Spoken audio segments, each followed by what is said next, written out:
మసాలా కోసం 5-6 ఎండుమిర్చి, 5-6 జీడిపప్పు, 1 స్పూన్ ధనియాలు, జీలకర్ర, లవంగాలు, మిరియాలు డ్రై రోస్ట్ చేసి మిక్సీ పట్టి పక్కన పెట్టుకోవాలి.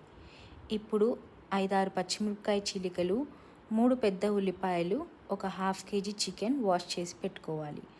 ఆయిల్ హీట్ అయ్యాక 2 ఇలాచీ, 2 దాల్చిన చెక్క, 4-5 జీడిపప్పులు కావాలనుకుంటే వేసుకోండి.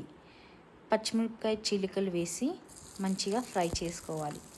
ఇప్పుడు ఉల్లిపాయలు సన్నగా తరుక్కొని ఆ తరిగిన ఉల్లిపాయలని ఈ ఆయిల్లో వేయాలి. ఉల్లిపాయలు మంచిగా ఫ్రై అవ్వడానికి చిటికెడంత ఉప్పు వేసి మూత పెడితే త్వరగా ఫ్రై అయిపోతాయి. ఈ ఫ్రై అయిన ఆనియన్స్లో చికెన్ వేసుకొని స్టవ్ హైలో పెట్టుకొని తిప్పుకోవాలి. అలా చేస్తే చికెన్లోంచి వాటర్ అంతా బయటకు వచ్చేస్తుంది.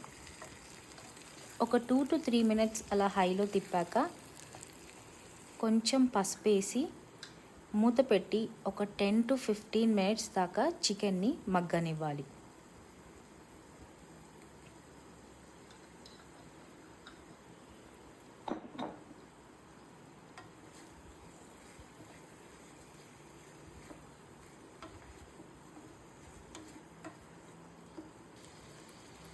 చికెన్ మగ్గిపోయింది అనుకున్నప్పుడు ఒక 1.5 స్పూన్ ఉప్పు వేసి మొత్తం నీట్గా మిక్స్ చేసి మీకు చికెన్ ఉడికిందో లేదో ఒకసారి టెస్ట్ చేసుకొని ఉడకకపోతే ఇంకొక 5 minutes మూత పెట్టి ఉంచండి.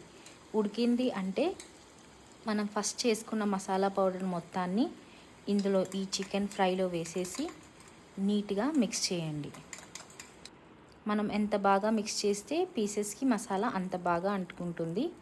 ఒక 5 minutes మూత పెట్టి ఉంచాక తెరిచి ఒక 2 పచ్చిమిరపకాయలు, కొంచెం కరివేపాకు లాస్ట్లో వేస్తే చూడటానికి కలర్ఫుల్గా ఉంటుంది.